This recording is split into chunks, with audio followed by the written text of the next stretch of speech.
12 p.m. GMT, 5:30 p.m. IST.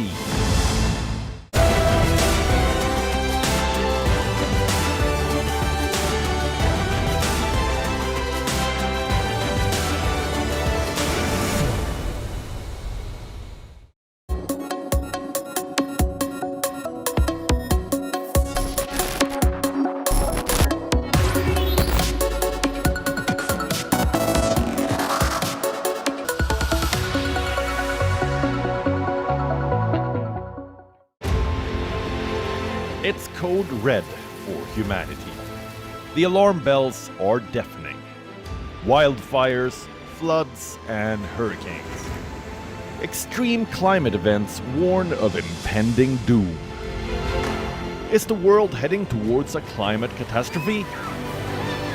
Watch WION's Climate Tracker, weekdays at 12 p.m. GMT, 5:30 p.m. IST.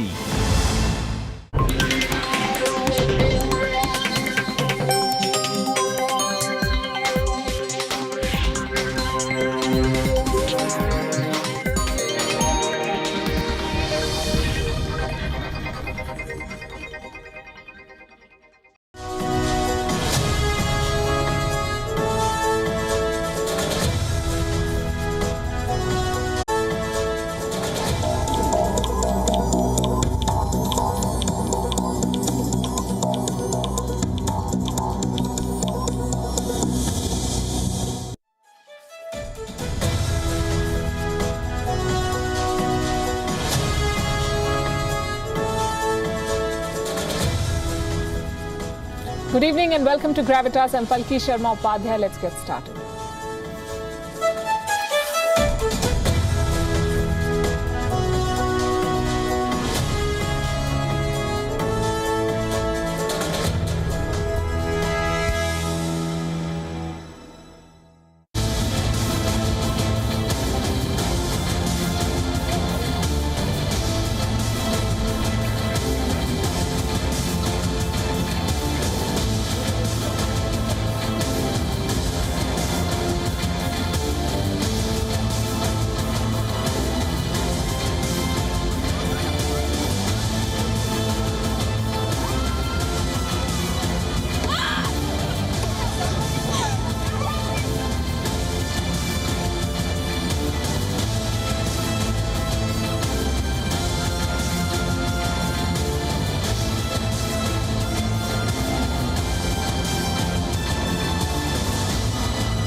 Tomorrow is the 20th anniversary of the 9/11 attacks. The US has been saved from the last humiliation, you could say. The Taliban government won't take oath of office tomorrow.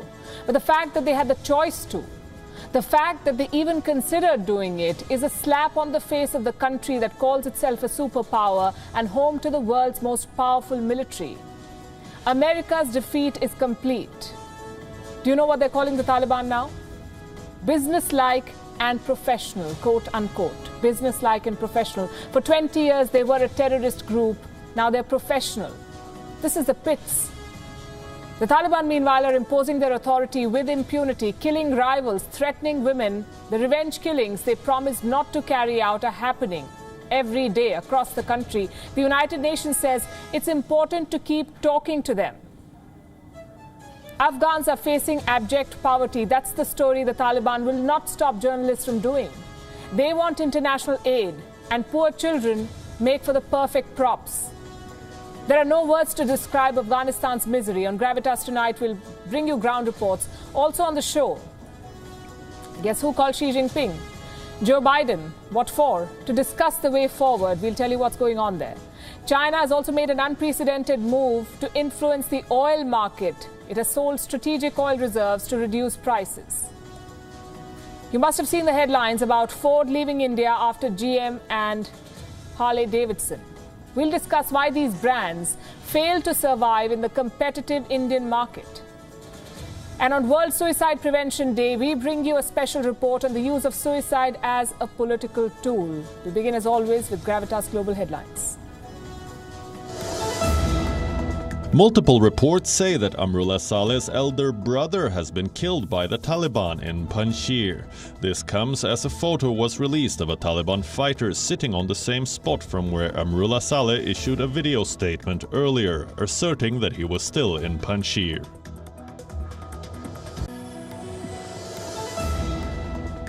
As the US crossed 40 million COVID cases, President Biden announced sweeping restrictions that would cover about 100 million workers. You're as safe as possible, and we're doing everything we can to keep it that way. Keep it that way. Keep you safe. Employees at large companies will be required to be vaccinated or face weekly testing. The measures also include a vaccine mandate for millions of federal government workers. The Lebanese presidency announces government formation after a deadlock of 13 months, which had crippled the country's economy. Najib Mikati has also been appointed as prime minister to tackle the multiple crises facing the country, including poor education, a failing economy, and shortage of medicines. India voices concern over terror threats from Afghanistan at the United Nations, stressing on the need to ensure that Afghan territory is not used to threaten or attack any other country.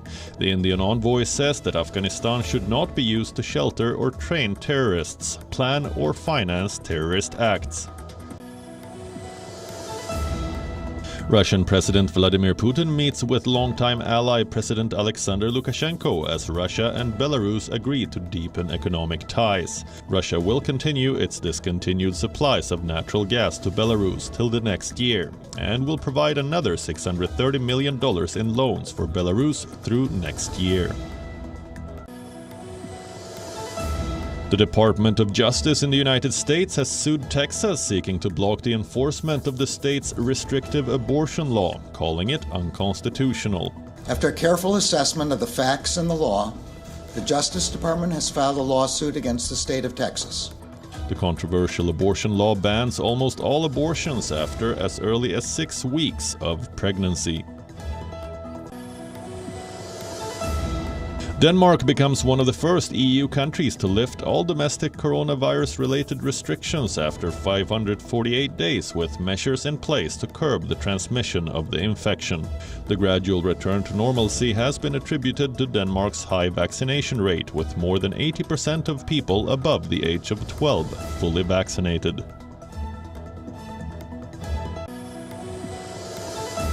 The Philippines and Taiwan are now bracing for a super typhoon that formed rapidly in just 48 hours, with destructive winds and torrential rains expected in coming days.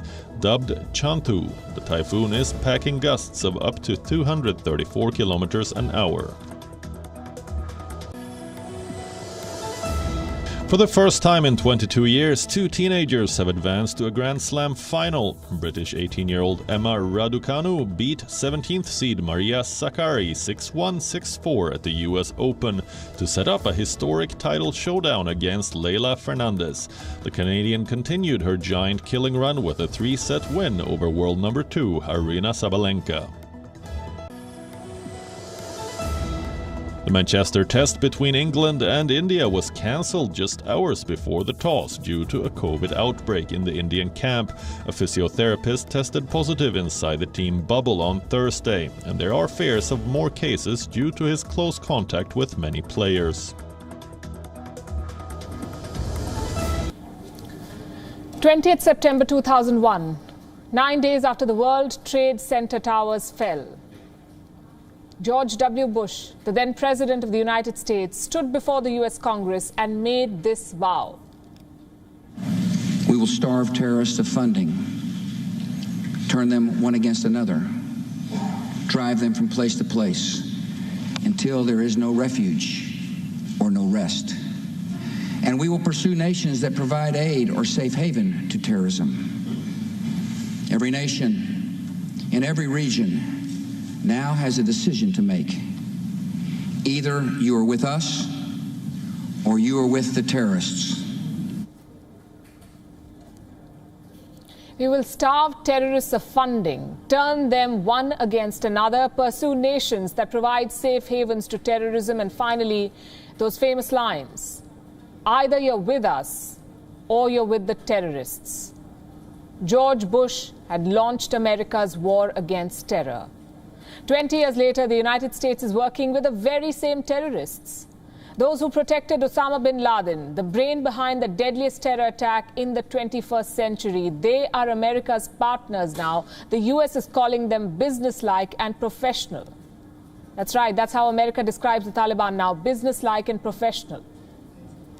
Can you explain a little bit more about why the White House in a statement is calling the Taliban businesslike and professional? We wanted to note that the Taliban was cooperative in facilitating the departure of these American citizens and legal permanent residents from HKIA. Taliban is businesslike and professional. Their interior minister has an FBI wanted poster. He's got a $10 million bounty on his head. What's the business?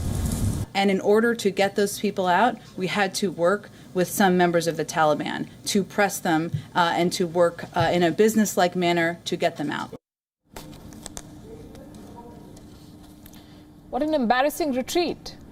America wanted to defeat the Taliban. 20 years later, America stands defeated. It is engaging with the Taliban, bending to their will, legitimizing them, and that too just before the 20th anniversary of 9/11. Every year, 9/11 serves as a reminder of how the terror threat still prevails and why the world needs to join forces to combat it.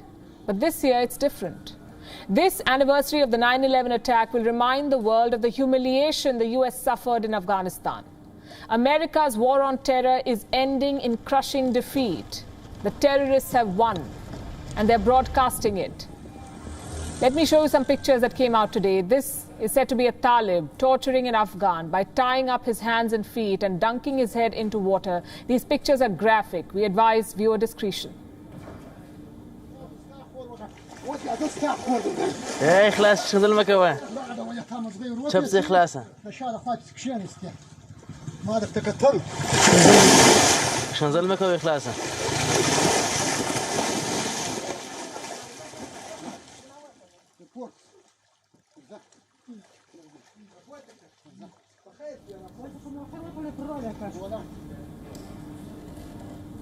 This is very disturbing.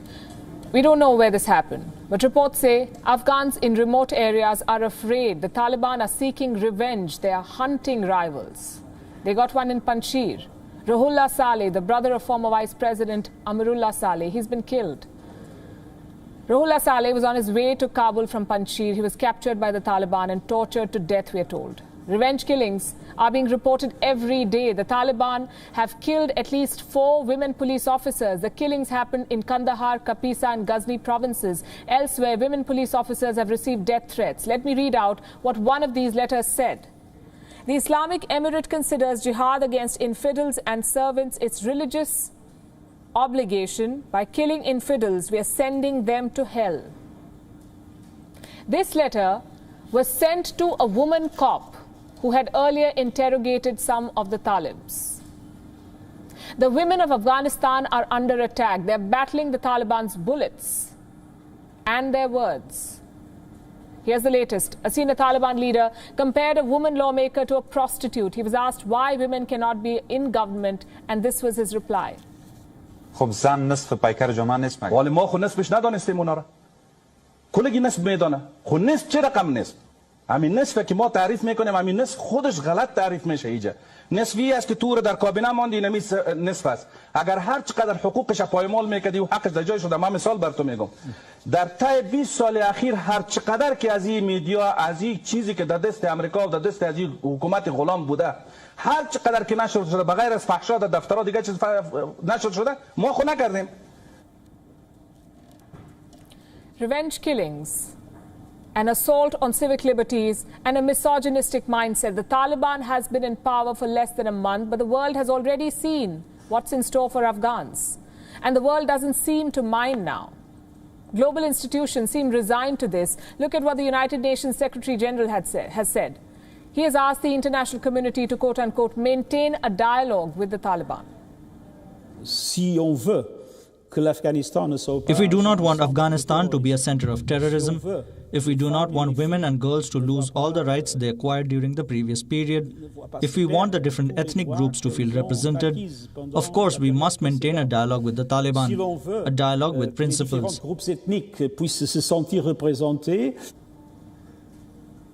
A dialogue with principles. What does that even mean? The United Nations Secretary General is talking about principles with the Taliban. America wanted to do the same thing, and look where Afghanistan is today. The Taliban is not interested in dialogue. It's time the world understood that. They only understand one language, the language of violence and money. The last time the Taliban were in power, they dismantled Afghan sports. It was too expressive, too assertive, not to the Taliban's brand of medieval life. Everything from chess to boxing was banned. This time, they have come with new promises. Let me take you back to the 16th of August, a day after the Taliban took power. The whole country was frightened and apprehensive, but one man was unusually confident. His name is Hamid Shinwari, the CEO of the Afghan Cricket Board. Let me read out for you what he said. Taliban love cricket. They have supported us since the beginning. They do not interfere in our activities. The chief of the Afghan Cricket Board, CEO. Here's what their spokesperson said. And I'll come to that in a bit, but this is the Afghan cricket chief. Turns out he was right. The Taliban do love cricket, but only when the players are men. Apparently, women's cricket is un-Islamic. And wait till you hear why. It is the media era, and there will be photos and videos, and then people watch it. Islam and the Islamic Emirate do not allow women to play cricket or play the kind of sports where they get exposed. So much for Taliban 2.0. The Afghan men's team are training in Kabul. They're playing practice matches. Do you know where the women cricketers are? On the run. 3 of them fled to Canada, and they were the lucky ones. Those still in Afghanistan fear the Taliban will come for them. What is the ICC doing about this? Absolutely nothing. Here's what their spokesperson said. The ICC has been monitoring the changing situation in Afghanistan and is concerned to note recent media reports that women will no longer be allowed to play cricket. This is the ICC. Billions of dollars in the bank, 105 members, and all the ICC can manage is concern.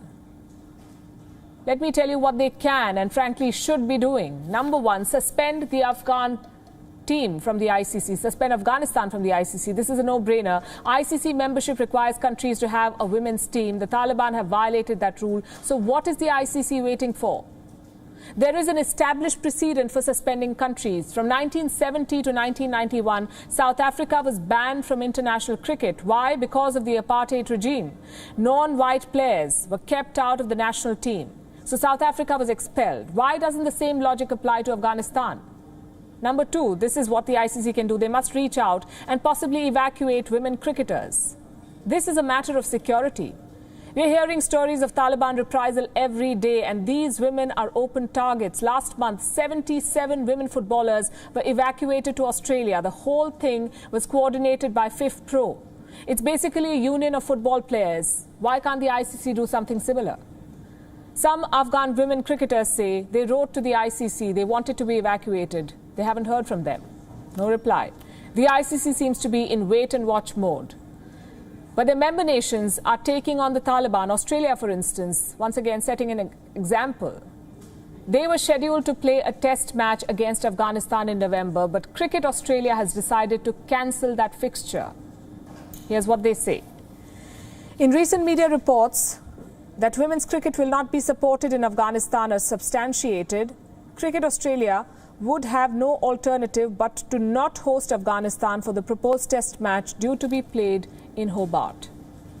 In other words, a boycott. You could see more countries making this call, either refusing to host Afghanistan or forfeiting matches against them. An early test will be the T20 World Cup next month. Afghanistan will be sending a team. What happens there? Will teams pull out of the competition? Australia's men's test team captain, Tim Payne, certainly thinks so. He says countries will either boycott the event or not take the field against Afghanistan. So now the Afghan Cricket Board is taking a new stance. Here's what their CEO says. The ACB is powerless. Afghan Cricket Board is powerless to change the culture and religious environment of Afghanistan. Keep the door open for us. Please walk with us.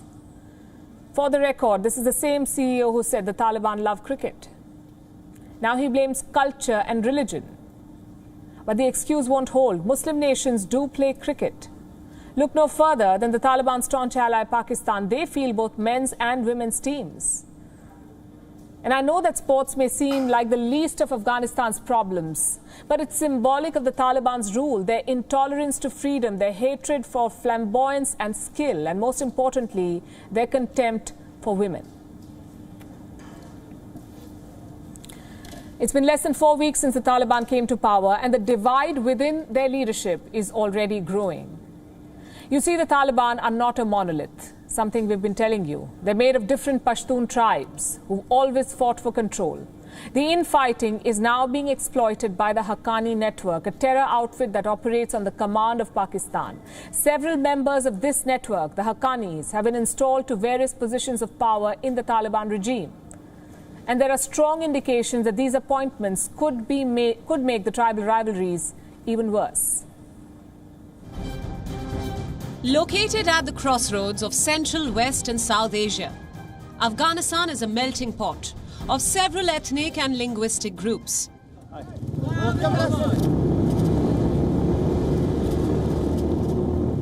Through the course of history, they've grouped together as tribes, distinguished by their qawm or ethnicity. The main ethnic identities are the Pashtuns, Uzbeks, Tajiks, Hazaras, Emak, Turkmen and Baloch. The Pashtuns are the dominant tribe. They are 63 million in number and account for 42% of Afghanistan's population. But the Pashtuns are not a monolith either. They are further subdivided into kabilas or clans, which number around 400. But the dominant subgroups have always been the Duranis and the Ghilzais, which make up 2/3 of all Pashtuns. The Ghilzais once used to be the elites who ruled Afghanistan for most of its history. Today, they form a majority of the Taliban's foot soldiers. The Duranis were primarily the fighters, but they became the rulers after the formation of the Afghan state in 1747. They ruled Afghanistan until the Taliban seized power in 1996, under the leadership of Mullah Muhammad Omar, a Ghilzai. In 2002, the US intervened and handed power back to the Duranis by making Hamid Karzai the country's president. This back and forth has led to stark divisions within the Pashtun community. They fight together as the Taliban, but they disagree on several things, like the hierarchy, key appointments, governance, allocation of resources, narcotics revenue, autonomy of individual commanders, and territorial control. The Duranis have to fight for their spot under the Ghilzai-dominated Taliban leadership. The infighting has enabled smaller Pashtun tribes to exploit the divisions with the help of foreign forces, like the Haqqani network, the most dreaded terror outfit in Afghanistan. It is named after Darul Uloom Haqqaniya, a Deobandi seminary based in Pakistan. The Haqqanis primarily belong to the Zadran tribe, which inhabit provinces along the Afghan-Pak border, Khost, Paktia and Paktika. They have consistently pledged allegiance to the Taliban, but in essence are a semi-autonomous group that operate on the commands of Pakistan's deep state. Recent reports suggest that the ISI has been trying to place members of the Haqqani network in key positions within the new Islamic Emirate. The differences have escalated in recent days, with the Haqqani network rejecting Haibatullah Khundzada as the supreme leader and Mullah Baradar as the prime minister. This infighting is said to have led to the demotion of Mullah Baradar to the post of deputy prime minister and the appointment of Sirajuddin Haqqani as Afghanistan's interior minister, Khalil-ur-Rahman Haqqani as the Minister of Refugees, Najibullah Haqqani as the Minister for Communication, and Abdul Baqi Haqqani as the Minister for Higher Education. These appointments are crucial. They tell you the extent of Pakistan's influence within the new Taliban regime. and the existing divisions with the Islamic Emirate that could soon snowball into all-out conflicts. Bureau Report, WION World is One. Since we're talking about rivalry, I have a quick question. Do you think arch rivals can ever work together? China and the United States are trying to. The last time they worked together, the two countries were trying to denuclearize the Korean Peninsula. They failed. It's been a while since. Why are we talking about Sino-US ties? Because one has just left Afghanistan and the other is waiting to fill the vacuum. There's another reason why we are talking about China and the US tonight. Their presidents are talking. Chinese President Xi Jinping and US President Joe Biden spoke on the phone today. The call lasted nearly 90 minutes. That's an hour and a half. What happened? A lot of translation, I'm sure. But here's what they talked about. Finding a way forward. That's what the White House says. For those who haven't followed US and China, here's a quick recap. The United States and China are in the middle of a trade war. It began in 2018. The United States placed 25% duties on nearly $34 billion of imports from China. China retaliated by slapping a 25% tariff on 545 goods originating from the US. The blow of taxes continued. Ugly jibes were exchanged. The US then called out China for the Wuhan virus pandemic, quashing the pro-democracy movement in Hong Kong. Washington also slapped Beijing with sanctions for Uyghur genocide and sent warships to the South China Sea. The two countries have forced each other to shut consulates. It's safe to say it's the lowest point in the US-China relationship. This was the first time in 7 months that the leaders of the two countries directly spoke. And only the second time since Biden's inauguration. Who called whom? Reports say Joe Biden requested the call. Well, next question. Why? Reports indicate that American officials thought the Chinese were not coordinating or taking conversations seriously. In other words, the president needed to step in, so he did. What happened next? The White House said Biden and Xi spoke about areas where their interests converge and where they diverge. Well, there's only one thing that both China and the United States want, and that is global dominance. That's where their interests converge and also almost immediately diverge and turn into competition. The White House readout says the two leaders spoke about how to, quote-unquote, responsibly manage the competition. The Chinese summary of the call was much longer. It said that Xi Jinping pointed out that the China policy adopted by the United States for some time has caused serious difficulties in Sino-US relations. The Chinese also made it a point to add some flattery here. Allow me to read out to you what they said. Whether China and the United States can handle their relations well is at stake for the future and destiny of the world. It is a question of the century that the two countries must answer. One thing both China and the US seem to be emphasizing on is the way forward. The message from both sides is that the two are looking at moving forward, showing strategic courage. The question is, why suddenly? To me, it looks like Joe Biden picked up the phone hoping to do some damage control. And I will tell you why I say so. Biden's leadership, is being questioned over Kabul. It's happening at home and outside. The last thing he needs is for China to add to the blow. If there's one thing we know about Xi Jinping, it is this: he's unpredictable. And the Biden administration does not need any more surprises at the moment. Not too long back, Biden met Russian President Vladimir Putin with the hope to create a predictable relationship with Russia. So to me, it looks like the call to Beijing this morning was no different. We can't forget that the US has a lot at stake when it comes to China. In 2020, China was the largest US goods trading partner, with total trade at nearly $660 billion. China was also the third largest US export market and the largest source of US imports. The last thing the Biden administration needs right now is an economic setback from China. Come to think of it, looking forward is a win-win scenario for both China and the United States. It's easier said than done, but it's a good strategy to pursue. Beijing gets to slowly fade out questions and conversations on Hong Kong and hopefully Uyghurs, and Washington gets to keep its position as the world's top economy if China allows it. So to answer the question, can arch rivals work together? Well, when it suits their interest, they very well can. And that's called diplomacy. But here's something else that both China and America can agree on, and that's oil. It's becoming too expensive. The world economy is coming out of the pandemic shock. China is eager to hit the ground running, but oil prices are holding them back. So what does Beijing do? Tweak the global oil market. Let me tell you how. All major countries have strategic oil reserves. Think of it as backup oil. Suppose there's a war or some natural disaster. Oil supply gets disrupted. That's when these reserves come into play, strategic oil reserves. They're like an insurance. Now, China is selling oil from these strategic reserves. It's economics 101. More supply means lower prices. The rumor is that Beijing has done this before, but this time they have publicly admitted it. Here's what the Chinese government says.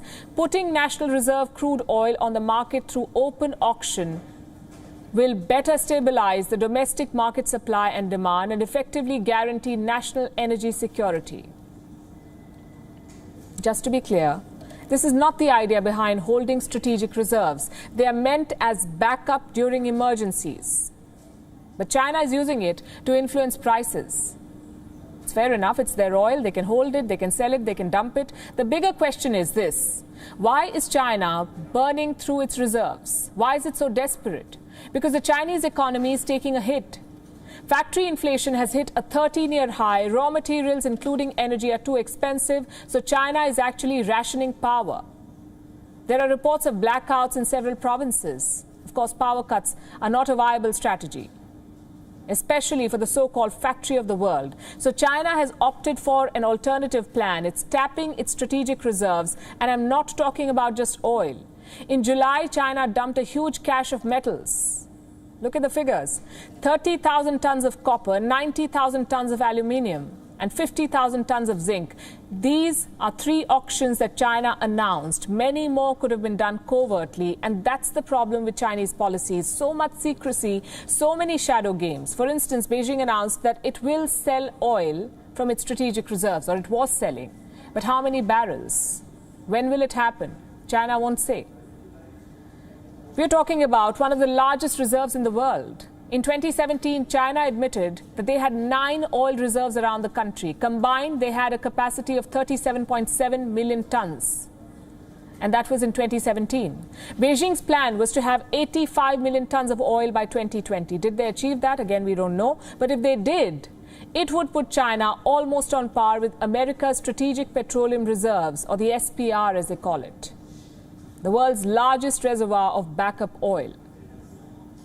Last month, the US released 20 million barrels from the SPR. Hurricane Ida halted oil production in the Gulf of Mexico, so Washington wanted to avoid disruptions. They also asked OPEC Plus to step up oil production, something they refused to do. So China took matters into their own hands. Did it work? Yes, it did. Oil prices recorded a 2-week low. Brent crude dropped 1.6%, while US oil indices dropped 1.7%. It's definitely a warning to OPEC. If you don't control oil prices, we will. That's the big message that China is trying to send. It's the biggest energy consumer in the world, and it is not at the mercy of West Asian oil producers. China has enough reserves to stabilize oil prices on its own. Now let me take you down on a trip down memory lane. The year is 1995. India's economic reforms have started paying dividends. Every Indian has 2 wishes: watch Sachin Tendulkar bat and drive the new Ford Escort. Do you remember the car? The bean-like headlights, the gliding presence, I'm sure you do. Ford Escort created a new segment in India. It definitely wasn't an entry-level vehicle, neither was it a German giant. Despite all the marketing and symbolism, Ford Escort was not really a success. I guess people wanted to drive it, but not buy it. Ford India never recovered from that lukewarm debut. After more than 2 decades, they're calling it quits.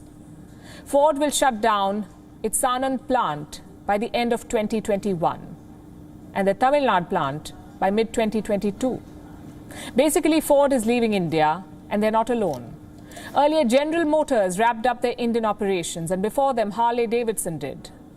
There is one key difference though. Ford will continue to offer spares and customer support. But why exactly are they leaving? Simply put, the losses were mounting. Ford India lost $2 billion in the last decade, $2 billion. The Indian operations were losing too much money, so the company decided it was no longer logical to stay. It's a straightforward business decision, you would say. But the bigger question is this: why did Ford fail in India?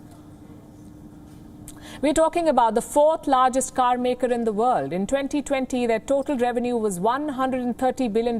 They gave us classics like the Mustang, the Thunderbird, and Model T. This is a company known for dynamic and reliable cars. India tripped them up. We can think of a few reasons why. The Indian market, you see, is very cost-oriented. We like to see where our money goes. For cars, that means features. Does the vehicle have cutting-edge technology? Well, Ford never offered that. But the likes of Hyundai, for instance, did. Compare that to America. Ford is a big success there, partly because they have captured the pulse of American buyers. Big cars that make a lot of sound. That's what Americans want. In India, there is more focus on fuel efficiency, availability of spare parts, and also resale value. Ford never offered those either. By the time they realized its mistake, it was too late. New companies entered the market, companies that understood the pulse of Indian consumers. The result was this: Ford was left with around 2% of the market share. The company clearly did not have the appetite to reinvent. Their newest model in India is the Figo Aspire. Guess when it was launched? 2015. It's almost 6 years without a single new release. It's a classic sign of a waning brand. What happened to Ford is a lesson for all multinationals. You cannot take the Indian market for granted. You must adapt, reinvent yourself to suit local taste and preferences. If you do that, the Indian market has limitless opportunities. Look at the top 5 car brands in India: Maruti Suzuki, Hyundai, Toyota, Kia, and Mahindra. 3 of them are foreign brands that have conquered Indian markets. What did they do that Ford did not? Pack their vehicles with the latest features. Indians love their gadgets and gizmos, and these companies obliged. At the same time, they did not raise prices. They struck a balance between cost and features, a balance Ford could never strike, really. And that is why they're leaving in ignominy. Now let's bring you up to speed with what's happening in Germany. After 16 years of leading the country, German Chancellor Angela Merkel is all set to step down. On the 26th of this month, Germany will head to polls. It will elect a new parliament and a new chancellor. Until now, indications were that Merkel's party will secure another victory. But recent opinion polls show a left-wing socialist party soaring way ahead of Merkel's Conservative alliance. Here's a report. In 16 days from now, Germany will head to polls. The appointment of a new Bundestag or federal parliament. German Chancellor Angela Merkel will be leaving office after 16 years of leading Europe's largest economy. The elections are scheduled for the 26th of September. The race to succeed Merkel is getting closer. The contest is between 3 major political parties.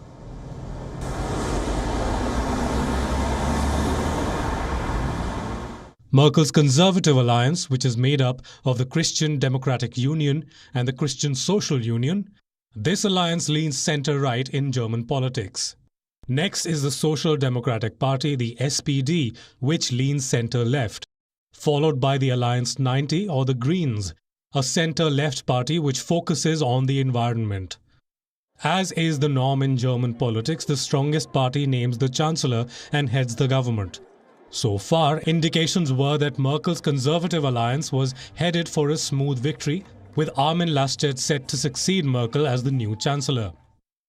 But opinion polls ahead of the elections have sprung some big surprises. They show a steady rise in support for Germany's left-wing socialists. According to the most recent poll of polls, if the election were held this Sunday, 25% Germans would vote for the SPD. 21% would vote for Merkel's Conservative Alliance, and 17% Germans would vote for the Greens. If we talk about the popularity of candidates, the fortunes of the Conservative Alliance again do not look good. If the candidates stood in a direct election this Sunday, 43% would vote for Olaf Scholz, the current Vice-Chancellor of Germany and a senior leader of the SPD. Only 16% would vote for Merkel's choice, Armin Laschet. And 12% would vote for Annalena Baerbock, the co-leader of the Greens. The polls have come as a shocker for the ruling party, especially Chancellor Merkel, who in an attempt to bolster support for her party was bitterly critical of the opposition candidates. In a final appearance before Bundestag MPs, she said that another left-wing government in Europe is more likely to deepen divisions. We are in the middle of an election campaign and there is a real battle going on. We have also had a debate in the German Bundestag and the issue will be settled on the election day. Therefore, I will not intervene or speculate now, but there is a battle going on and we will see in the end who wins. I think a left-wing government in Europe is more likely to deepen the divisions. These remarks were highly unusual because Merkel has so far avoided an outright attack on her coalition partners. This partisan speech could be the make-or-break moment for her party. It could also widen the left-right divide in European politics. Bureau Report, WION World is One. It is the 10th of September. If you're in America, you're probably writing the date as 9/10. That's the day before 9/11. The day when Al-Qaeda terrorists crashed domestic airlines into Twin Towers and the Pentagon. They killed themselves and thousands of others. But those were neither the first ever cases of suicide attacks, nor were they the last. For decades now, people have been using suicide as a political weapon to make a point, and people have been taking their own lives for generations. Today is a day dedicated to stopping this. It is the World Suicide Prevention Day. You see, every 40 seconds, someone loses her life to suicide. More than 700,000 people die every year by suicide. 700,000 every year. The World Health Organization believes that for every adult who dies by suicide, there may be 20 others attempting it. We'd be lying if we said we've never heard or known anyone who is suicidal, heard of or known. Suicide was the 17th leading cause of death in 2019. It accounted for 1.3% of all deaths worldwide. It is the 4th leading cause of death in 15 to 19-year-olds. Greenland reportedly has the world's highest suicide rate, 51 deaths per 100,000 people, followed by Lesotho, more than 31 per 100,000. Lithuania, 28. And then we have Zimbabwe and Ukraine. Have you ever wondered, why do people take their own lives? Does it take a lot of courage to end one's life? Or is it a sign of admitting defeat? People tend to become suicidal when they're stressed. The stress can be because of anything: the loss of a loved one, a breakup, a financial problem, a legal tussle, discrimination, loneliness, even a fight with a friend. It can be anything, really. Anything can trigger it. People forget that it's easy to give up in the face of a crisis. It's harder to stay put and fight. The Mayo Clinic says people who have a history of mental disorder have a higher risk of suicide, as do patients with depression and terminal illness. Also those who feel hopeless, worthless, or lonely. Suicide because of poor mental health is one thing, and we must do all that we can to prevent it. But suicide for making a point is what I want to focus on tonight. How over the years suicide has been used as a political weapon.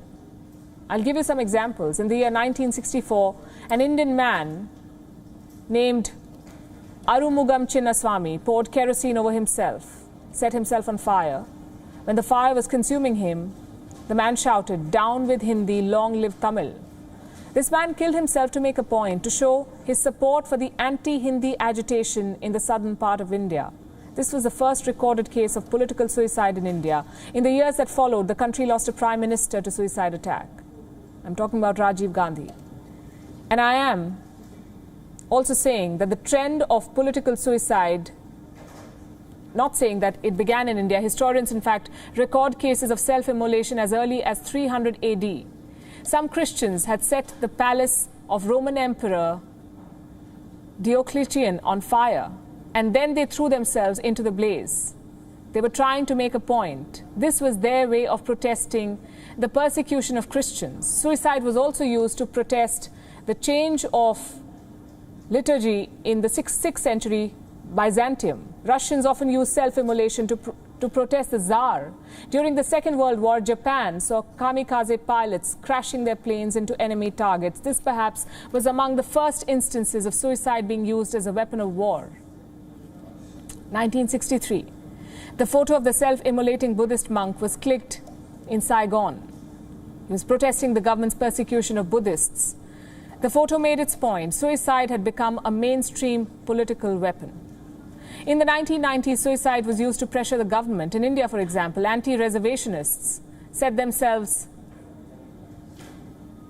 on fast to protest the Mandal Commission.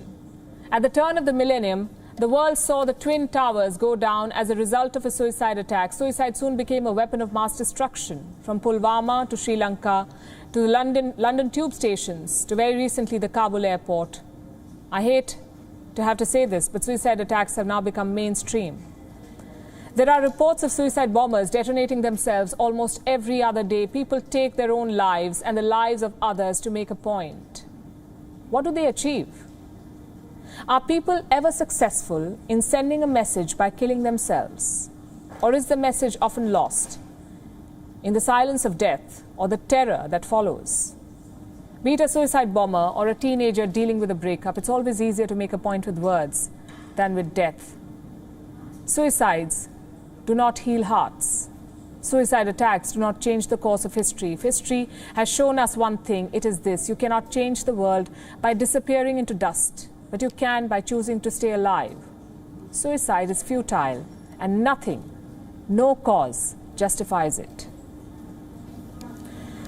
I'll wrap with that, leaving you with Gravitas images. Thanks for watching.